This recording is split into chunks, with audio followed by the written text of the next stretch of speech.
Aujourd'hui, on plonge au cœur de l'une des batailles les plus incroyables de l'histoire. Un affrontement où la ruse et la stratégie ont complètement renversé une force qui paraissait, invincible. Bienvenue au récit de la bataille de la Falaise Rouge. Essayons de visualiser la scène un instant. Des centaines de milliers de soldats, une forêt de bannières et des navires à perte de vue qui couvrent un fleuve gigantesque. C'est une puissance colossale, menée par un seul homme, absolument persuadé qu'il est sur le point d'unifier toute la Chine sous sa coupe. C'est dans ce décor grandiose que tout commence. Et ce géant, cet homme, à l'ambition qui semble sans limite, c'est le seigneur de guerre Cao Cao. Un personnage absolument central. Sa confiance en lui, en sa propre force, est tellement immense qu'elle va devenir le pivot de toute cette histoire. Pour bien situer les choses, on est en l'an 2008. C'est la fameuse période des 3 royaumes en Chine. Cao Cao, lui, a déjà mis la main sur tout le nord du pays. Et maintenant, il descend vers le sud avec une idée en tête, une seule, écraser ses derniers opposants et devenir l'unique maître du jeu. Leur rapport de force semble totalement déséquilibré. D'un côté, on a Cao Cao, avec sa force brute. Le poids du nombre, c'est écrasant. Et de l'autre, une alliance de fortune, qui n'a pour elle que sa connaissance du terrain, son ingéniosité et sa stratégie. C'est le classique David contre Goliath, mais à une échelle monumentale.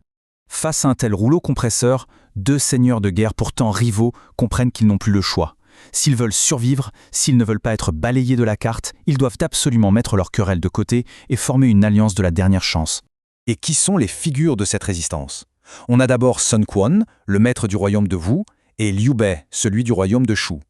Mais leur véritable atout, le cerveau qui va imaginer l'impensable, c'est le légendaire stratège Zhuge Liang. Un nom qui, encore aujourd'hui, est synonyme de génie militaire. La confrontation se prépare près de l'immense fleuve Yangtze. Cao Cao est certain de sa victoire. Il est au sommet de sa puissance. Et c'est souvent là, quand on se sent intouchable, qu'on commet l'erreur. L'erreur fatale. Une seule décision qui va faire basculer le destin. Parce que derrière cette façade de puissance invincible, l'armée de Cao Cao a une énorme faiblesse. Ces soldats sont des terriens, des gars du Nord. Mettez-les sur un bateau, sur un fleuve agité, et c'est la catastrophe. Le mal de mer fait des ravages, le moral des troupes est en chute libre.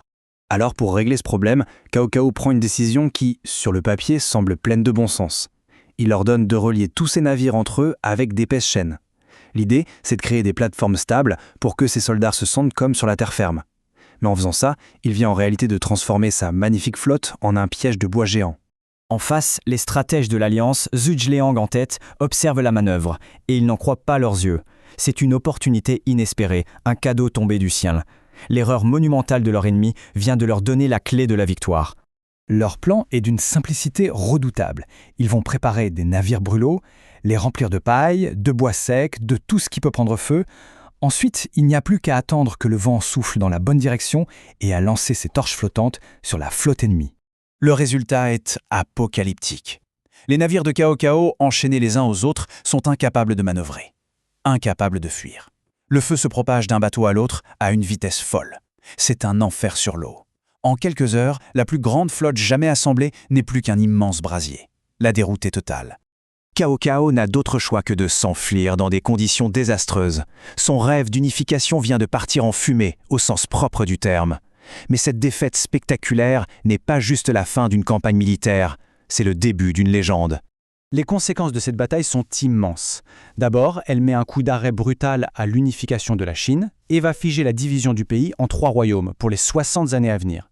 Et surtout, la Falaise Rouge va devenir le symbole ultime, l'exemple parfait de la victoire de l'intelligence sur la force brute. Voilà la leçon intemporelle de la Falaise Rouge. C'est la preuve éclatante qu'une petite armée, même en infériorité numérique écrasante, si elle est bien commandée, si elle sait être maligne et exploiter la moindre faille de son adversaire, peut accomplir l'impossible. Elle peut renverser un géant. Alors, il nous reste une dernière question. Cette erreur de Cao Cao, d'où venait-elle? De l'arrogance, d'un excès de confiance en sa propre puissance, ou était-ce simplement le grain de sable inévitable dans une mécanique trop bien huilée? L'histoire de la Falaise Rouge nous rappelle une vérité fondamentale. Même les plus grands, les plus puissants, peuvent chuter à cause d'une seule et unique erreur de jugement.